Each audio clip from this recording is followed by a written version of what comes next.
إن الحمد لله نحمده ونستعينه ونستغفره ونعوذ بالله من شرور أنفسنا ومن سيئات أعمالنا من يهد الله فلا مضل له ومن يضلل فلا هادي له أشهد أن لا إله إلا الله وحده لا شريك له وأشهد أن محمدا عبده ورسوله صلى الله عليه وعلى آله وصحبه وسلم تسليما كثيرا يا أيها الذين آمنوا اتقوا الله حق تقاته ولا تموتن إلا وأنتم مسلمون.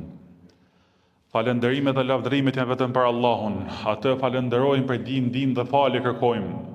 Kënd Allahu e udhëzon në rrugën e drejtë, nuk ka kush që devjon. Ndërsa atë që Allahu e lë në humbje, nuk ka kush që të udhë të drejtë përpos Allahut. Dëshmojmë dhe deklarojmë me bindje të plotë se nuk meriton kush që të adhurohet, që t'i përkulemi, t'i nënshtrohemi e ta lusim përpos Allahut një, krijuesit ton.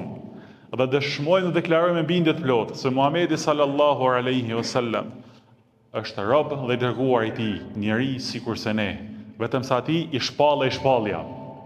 Paqja me shira Allah qoftë mbi familjet e ndershme, mbi shokët e tij besnik dhe mbi gjithë ata besimtarë të cilët e ndjekin traditën e tij deri në ditën e fundit. O ju besimtar, o ju musliman, keni frikë Allahut, në frikë të vërtetë, dhe mos disni ndryshe pos duke qenë musliman besimtar. Vëllezër të ndershëm,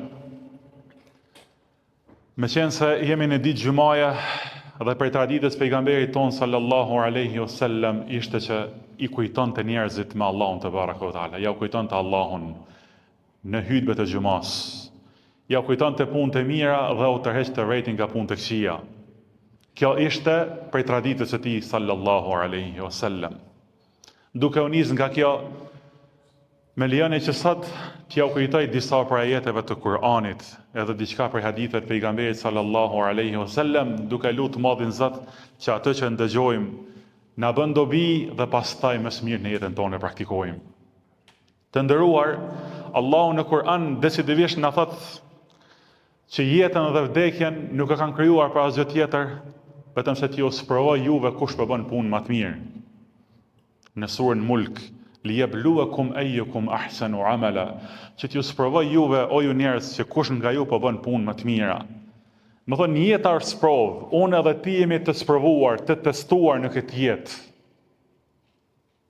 Mirë po, sprova, jeta, ballafaqimet e saj, Allahu te baraka ve taala nuk na kalon pa udhëzim, nuk na kalon pa orientim. Mirë po, dhe për atë na ka obligu që në çdo namaz tonin me lut Allahun që më na udhëzon rrugën e drejtë, me lut Allahun që më na orienton në rrugën e drejtë në çdo kohë dhe në çdo vend, sepse në çdo kohë dhe në çdo vend përplaset e vërteta me të pavërtetën, e kota dhe e vërteta. Ndërsa njeriu gjithmonë ka nevojë për udhëzim, dhe orientim. Në surën El-Fatiha që lexojmë në çdo namaz, pasi që falenderojmë Allahun, ja shprehim atributet atij, e lutim vetëm atë duke thënë iyyaka na'budu wa iyyaka nasta'in, vetëm ty o Zot ta adhurojmë dhe vetëm prej teje ndihmë kërkojmë. Me njëherë vjen lutja, kërkesë tash për neve. O Zot, ihdinas siratal mustaqim, udhëzona në rrugën e drejtë, orientona në rrugën e drejtë. E çfarë kuptimi ka udhëzona në rrugën e drejtë? I ka dy kuptime të nderuar. I thojnë në gjuhën arabe hidayatul irshad wa hidayatul tawfiq, e që ka kuptimin udhëzim në orientim dhe udhëzim që me pranu në këtë orientim që me praktiku. Sepse dikujt ja tregon rrugën e drejtë, ose ja tregon një rrugë për një vend. Kjo është orientimi, e orientove. Mirë, po nuk është patjetër me të ndëgjuar ty a do më shkon që atë rrugë apo jo. E ti e lut Zotin, o Zot, tregoma edhe orientimin, edhe mundsoma o Zot që edhe me ndjek këtë orientim. Mirë, po shtrohet pyetja të nderuar. A nuk jemi të udhëzuar? A nuk jemi musliman? A nuk jemi besimtar? Padyshim që po. Mirë, po për me dashur mja bo njeriu vetit testin. Sa është i udhëzuar në rrugën e Zotit, në rrugën e pejgamberit sallallahu alaihi wasallam, na tregon një sure e shkurt, një kapitull e shkurt të Kur'anit, që gjithë ne e dim. Kaptina wal asr, kaptina e kohës, pasha kohën Allah betohet. Pashakohen wal asri innal insana lafi khusr. Pashakohen me të vërtetë që njeriu është në humbje. Njeriu, tash ka thonë, nuk ka thonë besimtari, njeriu ka marrë gjën komplet njerëzimi, janë në humbje. Përpos kujë Zot, illa alladhina amanu wa amilu salihati wa tawasau bil haqqi wa tawasau bis sabr. Përpos atyre, thot Allahu te baraka wa taala, të cilët besuan, e besojnë Allahun, e besojnë pejgamberin sallallahu alaihi wasallam, e besojnë ditën e gjykimit, e besojnë që Kur'ani, libri, shpallja e fundit e pejgamberit për pejgamberin ton sallallahu alaihi wasallam dhe për gjithë njerëzimit është kushtetuta e muslimanit me të cilën duhet me jetuaj. I beson me laqet, e beson kaderin e të madhit Zot. E lidh zemrën me të madhin Zot në çdo moment dhe në çdo kohë dhe në çdo vend. Ky është ai që ka besuar. Tamam, që shto që njeriu ja bën vetës provën sa është në rrugën e drejtë. Kur thot ihdina siratal mustaqim në namaz, kujtoja ajetin e surës Asr. A besojnë Allahun tamam? A i kryu në veprat, pastaj illa alladhina amanu, përpos atyre që kanë besuar, thot Allahu, këta janë rrugën e drejtë, wa amilus salihat. Nuk e kanë lënë besimin e tyre vetëm fjalë goje, vetëm pretendim, mirë po kanë qitë dhe në vepër dhe bëjnë vepra të mira. Po ta shtrohet pyetja, cilat janë veprat më të mira, sepse veprat e mira, cilat janë veprat e mira? Veprat e mira dojnë dy lloje. Veprat që duhet me pas, veprat mira që quhen që janë obligim kashit të madhit Zot. Me u falë, me agjërua, me dhon zeqate, me shkuën haxh, e me thirr për të mirë, me ndalu nga keqja. Kto janë vepra të cilat i madhi Zot na i ka lyp për neve. Për flasim vija trasha, sepse ka edhe detaje këtu. Pastaj me njerëzit me qenë sa më i mirë, me qenë sa më i moralshëm, sa më i edukuar. Mbi gjitha këto duke e pas frikën e të madhit Zot. Sepse sot kur ti thu dikujt ki e frikë Zotin, çka tha hoxha? Na tha hoxha, tha mi o friksu Zotit. A dini çka do më thonë me friksu Zotit? Me qenë gjenetli për qituit, sepse kuj Allahu ja ka pranu që ky mu ka tut mund dynja, për ta nuk ka me pas kur pastaj ditën e gjykimit dhe kur në jetën e tij nuk ka me pas as frikë as pikëllim. Allah thot në Kur'an, fa amma alladhina, për ata që e ndalojnë veten e tyre, do të thonë e ndalojnë epshën e tyre, e ndalojnë mos më bëj gjëna. Thot Allah në Kur'an, për këta është xheneti.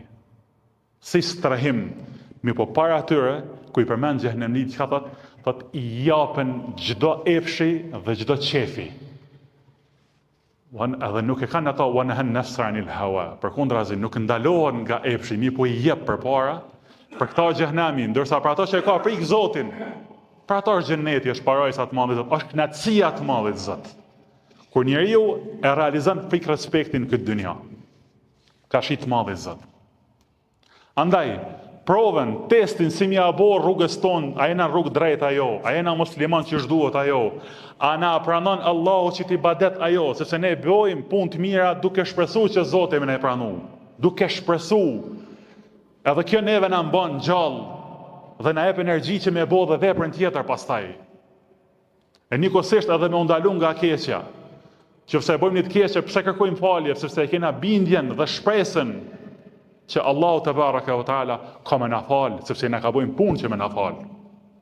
Illa alladhina amanu wa amilus salihat, për posa atyre që kanë besuar dhe bëjnë vepra të mira, wa tawasau bil haqq, dhe e kanë këshilluar një tjetrin për të vërtetën. Njeriu nuk mundet më shku vetëm tek i madhi Zot. Duhet me njerëz bashk. Është i krijuar asisoj që nuk mundet më rnu vetëm. Mi po duhet më rnu në shoqëri, më socializu dhe më u këshillu me një tjetrin për të mirë. Me u këshillu për të mirë. Për ato është një thania Hudhaifit ibn Yamanit, ku thot që Islami është 8 hise. I përmend 5 shtyllët e Islamit, pastaj son edhe 3. Thot është ndalimi nga keqja, thirrja për të mirë, ndalimi nga keqja dhe me bë luftë në rrugë Zotit. Kur vjen puna këtë bashkë, edhe në luftë nuk del një vetëm, del bashkë. Ideja e kësaj thanje të Hudhaifit ibn Yamanit, shokit pejgamberit sallallahu alaihi wasallam, do më tregu që Islami, muslimani nuk e ka më rënu vetëm, mirë po më rënu në bashkësi, me socializu. E socializimi ka dhe problematika. Mirë po çka besimtari e ka qelsin e zgjidhjeve, këshillohen për të mirë. O tawasau bil haqq, këshillohen për të vërtetën. Cila është e vërteta? Besimi që i kena, punët e mira që i kena. Wa tawasaw bis sabr, dhe këshillojnë tjetër me bo sabër. Këtu përmenden në surën Asr përmenden 4 cilësi. Besimi, vepra, këshillimi për të mirë dhe me bo sabër. Mi po çka me bo sabër? Me bo dorim këtë rrugë. Dietarët kur komentojnë, thojnë, kjo janë 3+1, nuk janë 4, por janë 3+1. Qysh 3 vepra, ndërsa 4-ta është si kuror. Sepse ti nuk mundesh me pas besim dhe vepra të mira dhe me thirr për njëri tjetrin për mirë dhe ndalu nga keqja, vetëm se duhet me pas durim në këtë rrugë. Sepse jo gjithkushi ka me qenë me ty në rresht. I po kemi pas edhe njerëz të cilë kanë me qenë përballë teje që kanë ndalu, kanë me të luftu. Andaj, para që ta përmbylli, duhet ju kujtoj edhe një lutje të pejgamberit sallallahu alaihi wasallam, e cila flet për rrugën e drejtë. Një lutje. Thot pejgamberi i Zotit sallallahu alaihi wasallam në një dua, në një lutje e tij, Allahumma arina al-haqqa warzuqna ittiba'a, wa arina al-batila warzuqna ijtinaba. E që ka kuptimin, o Allah, o Zoti jon, mundsona që me pa të vërtetën si të vërtetë, mos më na u pështell, dhe mundsona Zot që ta pasojmë këtë vërtetë. Sepse pasimi i rrugës së vërtetë është tregues që ti je në rrugën e drejtë. Dhe këtu realizohet ihdina siratal mustaqim, udhëzona në rrugën e drejtë. Dhe pjesa e fundit, o Allah, o Zoti jon, mundsona që ta shohim të kotën si të kotë, të keqen si të keqe, budallakin si budallaki. Mos na promovohet si mençuri dhe mundsona o Zoti jon që të largohemi nga ajo me vepra, para asaj me shpirt dhe me vepra. E lut Zotin e Madh që të na ruaj nga çdo keqe, të na mësoj se si ta ndjekim rrugën e vërtetë. Ta shtojmë midis neve dashurinë dhe solidaritetin, dhe lut Zotin e Madh që të na jap bereqet neve dhe juve dhe çdo kënd i cili është musliman në këtë tokë. Wa aqulu qawli hadha wa astaghfirullaha li wa lakum wa li sa'iril mu'minin fastaghfiruhu fa innahu huwal ghafurur rahim.